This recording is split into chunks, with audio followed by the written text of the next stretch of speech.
Assalamualaikum warahmatullahi wabarakatuh. Alhamdulillahi rabbil alamin.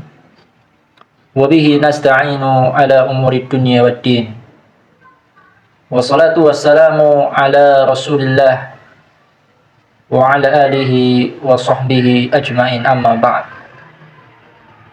Alhamdulillah, kita bersyukur kepada Allah. Kita kembali berjumpa dan bertalibul ilmi.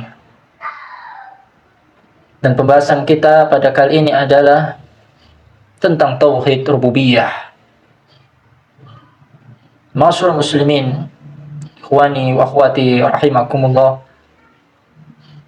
Ketahuilah bahwasanya orang-orang kafir yang diperangi oleh Rasulullah sallallahu alaihi wasallam semuanya mengakui tauhid rububiyah.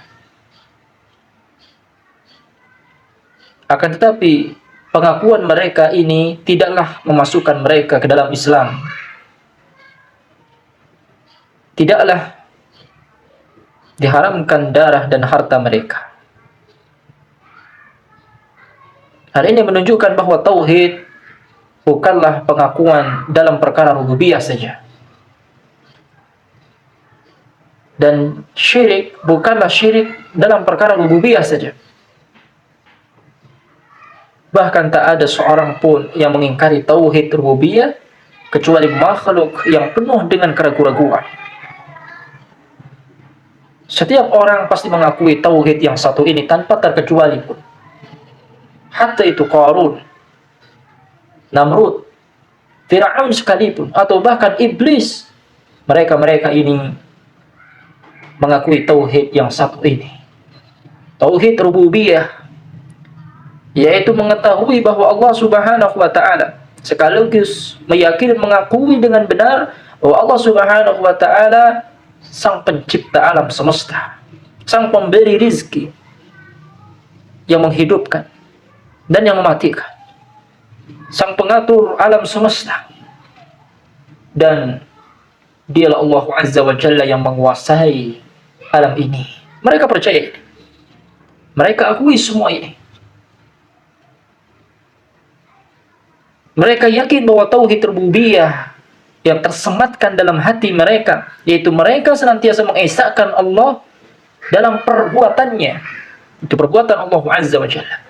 Ketika Anda bertanya kepada Fir'aun sekalipun, Fir'aun akan mengatakan bahwa yang menciptakan langit dan bumi yaitu Allah. Ketika Anda bertanya kepada Qarun ataupun Namrud sekalipun, mereka berdua akan mengatakan bahwa sejatinya yang mengatur alam semesta raya ini adalah Allah Azza wa Jalla. Tidak ada seorang makhluk pun yang mengakui bahwa ada pencipta selain Allah Azza wa Jalla, pemberi rizki selain Allah Azza wa Jalla, atau yang menghidupkan dan mematikan selain Allah Azza wa Jalla. Bahkan orang-orang musyrik mengakui bahwa Allah adalah pencipta, pemberi rizki, yang menghidupkan dan yang mematikan, yang mengatur alam semesta. Oleh karenanya kita perhatikan firman Allah Subhanahu wa taala dalam Quran surat Luqman ayat 25. Wala in sa'altahum man khalaqas samawati wal arda la yaqulunna Allah. Dan sesungguhnya jika kamu tanyakan kepada mereka, siapakah yang menciptakan langit dan bumi, maka mereka akan mengatakan apa? La yaqulunna Allah. Yang menciptakan adalah Allah Azza wa Jalla. Tidak hanya pada ayat ini jemaah, Allah Subhanahu wa taala juga menyebutkan di dalam surat yang berbeda daripada surat Luqman ayat 25 ini. Allah sebutkan di dalam Al-Quran surat Al-Mu'minun ayat 86 hingga 87. Kul man rabbus samawati sab'i wa rabbul arshil azim sayaquluna lillah. Katakanlah, siapakah yang memiliki langit yang 7 dan yang memiliki arsy yang besar ini? Mereka orang-orang musyrik akan menjawab, lillah, semua itu milik Allah. Oleh karena itu, perhatikanlah Quran surat Al-Mu'minun ini. Niscaya kita akan dapati bahwa orang-orang musyrik itu benar-benar mengakui tauhid rububiyah. Subhanallah. Demikian juga di dalam Quran surat Yunus, Allah Subhanahu wa taala berfirman, "Qul may yarzuqukum minas samaa'i wal ard, amman yamliku as-sam'a wal absara, wa may yukhrijul hayya minal mayyit, wa yukhrijul mayyita minal hayy, wa may yudabbirul amra, fasayaquluna Allah, faqul afala tattaqun." Katakanlah, siapakah yang memberikan rizki kepadamu dari langit dan bumi? Atau siapakah yang berkuasa, yang menciptakan pendengaran dan penglihatan?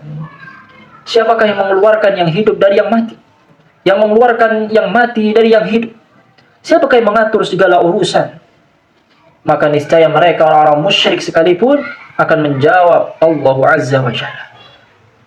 Oleh karena itu, faqul afala tattaqun. Maka katakanlah kepada mereka, mengapa kalian tidak bertakwa kepada Allah Azza wa Jalla? Lihatlah ma'asyiral muslimin, ikhwani wa akhwati fillah rahimakumullah.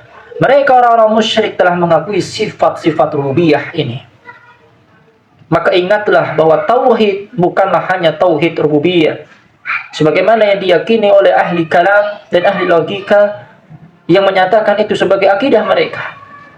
Orang-orang semacam ini menyatakan tauhid hanya sebatas pengakuan bahwa Allah adalah pencipta, pemberi rizki, yang menghidupkan dan yang mematikan.